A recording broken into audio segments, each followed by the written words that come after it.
اعوذ باللہ من الشیطان الرجیم بسم اللہ الرحمن الرحیم یا ایھا الذین آمنوا لا تبطلوا صدقاتکم بالمن والاذی، اہل ایمان اپنے صدقات کو باطل نہ کر لو، نسیہ منسیہ ہو جاتے ہیں، بالمن والاذی، جتلا کر اور کوئی اذیت بخش بات کہہ کر، کالذی ينفق مالہ رئاء الناس، ان لوگوں کی طرح، اس شخص کی طرح جو اپنا مال خرچ کرتا ہے لوگوں کو دکھانے کے لیے، دے تو رہا ہے صدقات، چیریٹی ہاؤس، بڑے بڑے ادارے قائم کر دیے ہیں، یہ کہ سب ریاکاری ہے۔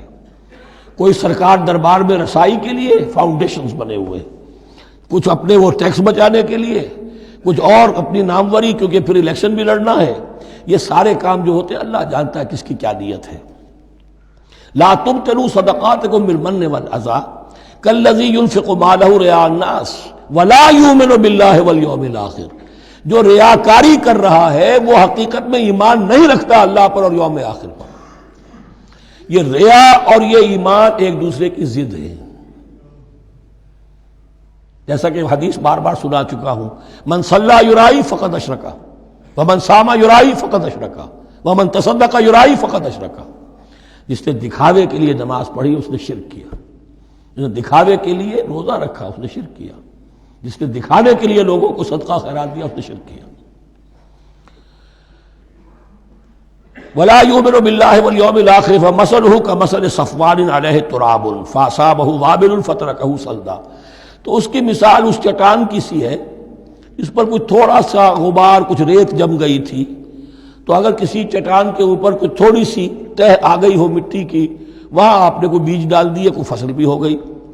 فاصابہ وابل، اب آیا زوردار ایک بارش کا چھینٹا پڑا، زوردار بھی پڑا، فترکہ صلدا، وہ ساری اوپر کی تھوڑی سی تہ تھی، وہ مٹی بھی بہہ گئی اور آپ کی محنت بھی گئی، وہ آپ کا بیج بھی گیا اور آپ کی فصل بھی گئی۔ وہ چٹان جو ہے چٹیل چٹان وہ اندر سے نکل آئی، یعنی سب کچھ گیا۔ ریاکاری میں اس کا مطلب یہ ہے مال بھی دیا اور حاصل کچھ نہ ہوا، بیج بھی گیا، اور اللہ کے ہاں کسی اجر و ثواب کا سوال ہی نہیں۔ لا یقدرون علی شیء مما کسبوا، جو محنت انہوں نے کی تھی، اس تھوڑی سی مٹی جو جم گئی تھی اس میں بھی کچھ ہل چلایا تھا، کچھ بیج ڈالا تھا، اب اس میں کوئی قدرت انہیں حاصل نہیں ہے، سب کچھ گیا۔ واللہ لا یہدی القوم الکافرین، اور اللہ ایسے کافروں کو ہدایت نہیں دیتا، راہ یاب نہیں کرتا۔ ومثل الذین ینفقون اموالہم ابتغاء مرضات اللہ، اس کے برعکس وہ لوگ، وہی سائملٹینیس کنٹراسٹ، جب ایک ریاکاری کے خرچ کے لیے وہ ایک مثال دی گئی، تمثیل اور تشبیہ دی گئی، تو اب جو واقعتاً اللہ تعالیٰ کے اجر و ثواب کے لیے خلوص و اخلاص کے ساتھ خرچ کرتا ہے اس کے لیے بھی مثال۔ وَمَثَلُ الَّذِينَ يُنْفِقُونَ أَمْوَالَهُمْ ابْتِغَاءَ مَرْضَاتِ اللَّهِ، اور مثال ان لوگوں کی جو خرچ کرتے ہیں اپنے مال اللہ کی رضا جوئی کے لیے، خوشی حاصل کرنے کے لیے، وَتَثْبِيتًا مِّنْ أَنفُسِهِمْ، اور اپنے عزم کی پختگی کے ساتھ، اپنے نفس کی پختگی کے ساتھ۔ کمثل جنت، ان کی مثال اس باغ کی ہے، بربوۃ، جو ذرا بلندی پر ہے، باغ ہے، جیسا کہ میں نے عرض کیا نیچرل باغ کا یہی تصور ہوتا تھا، ذرا اونچائی پر جو ہے پلانٹیشن ہے، ندی بہ رہی ہے کوئی دامن میں جس سے خود بخود اس کو اریگیشن ہو رہی ہے۔ کمثل جنت بربوۃ، یہیں سے یہ قادیانیوں نے لفظ ربوہ لے کر اور اپنا وہ شہر بنایا ہے پاکستان میں۔ اصابہ وابل، اب اگر اس باغ کے اوپر زوردار منہ آ جائے، بھی آ جائے، خوب بارش برسے، فآتت اکلھا ضعفین، تو اس کا پھل جو ہے دگنا ہو جائے گا۔ فإن لم یصبھا وابل فطل، اور اگر زوردار میںہ نہ آئے، بارش نہ برسے، تو تھوڑا بہت چھینٹا بھی پڑے گا تب بھی اس کا تو بہرحال پھل جو ہے وہ برقرار رہے گا۔ واللہ بما تعملون بصیر، اور جو کچھ تم کر رہے ہو اللہ تعالیٰ اس کو دیکھ رہا ہے۔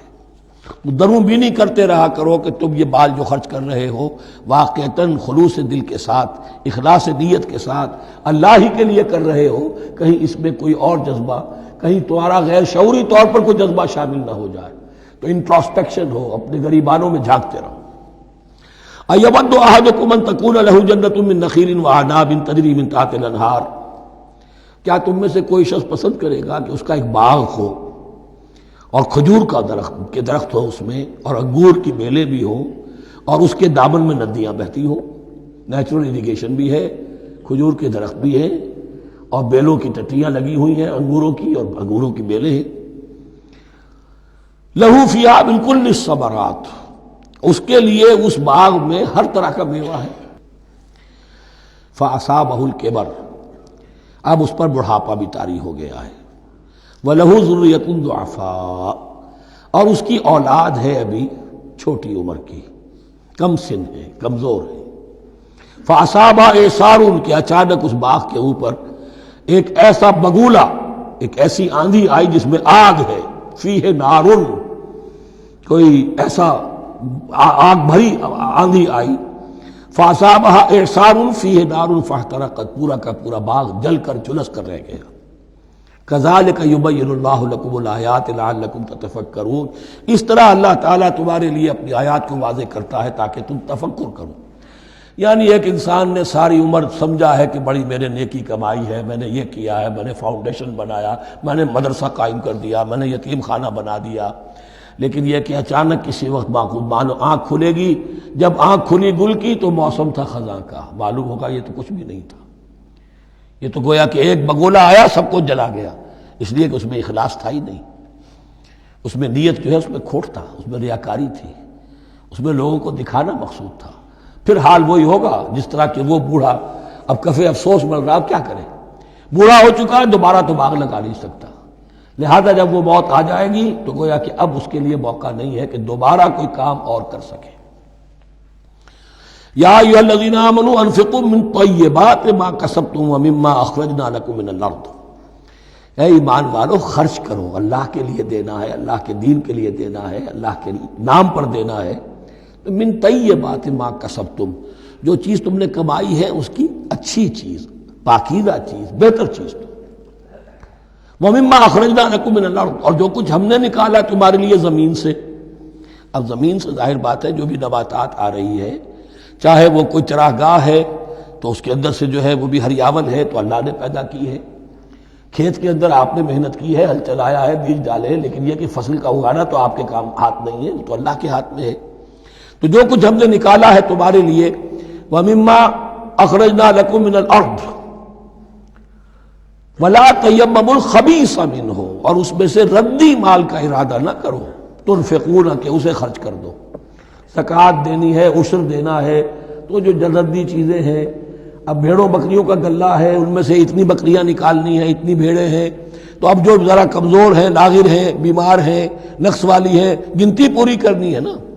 اسی طریقے سے عشر نکالنا ہے تو گندم کا ڈھیر لگا ہوا ہے، اس میں سے کہیں بارش پڑ گئی تھی، وہ نکال دو. ولا تیمموا، تیمم کے معنی یہاں نوٹ کر لیجئے قصد کرنے کے ہیں. ولا تیمموا الخبیث منہ، کہ اس میں سے جو ردی مال ہے، جو ناپسند ہے، اس کا قصد نہ کرو. تنفقون، کہ اسے خرچ کرو. ولستم بآخذیہ، اور تم ہرگز نہیں ہوگے اس کو لینے والے. ایسا بھی تو ہو سکتا ہے کہ تم محتاج ہو جاؤ اور تمہیں ضرورت پڑ جائے، پھر اگر تمہیں کوئی ایسی چیز دے گا تو تم قبول نہیں کرو گے. وَلَسْتُمْ بِآخِذِيهِ إِلَّا أَن تُغْمِضُوا فِيهِ، الا یہ کہ چشم پوشی کرنے پر مجبور ہو جاؤ، احتیاج اس درجے کی ہو کہ جو بھی مل جائے، ردی مل جائے، اچھا مل جائے، نفیس مل جائے، خبیث مل جائے، جو بھی مل جائے چشم پوشی کرو. اس کے سوا آدمی جو ہے وہ اپنے طیب خاطر کے ساتھ جو ہے وہ ردی شے قبول نہیں کر سکتا. وَاعْلَمُوا أَنَّ اللَّهَ غَنِيٌّ حَمِيدٌ، پھر دیکھیے غنی کا لفظ، جو کچھ دے رہے ہو یہ نہ سمجھو کہ اسے دے رہے ہو، محتاج کو دے رہے ہو، ضرورت مند کو دے رہے ہو، بلکہ یوں سمجھو کہ اللہ کو دے رہے ہو.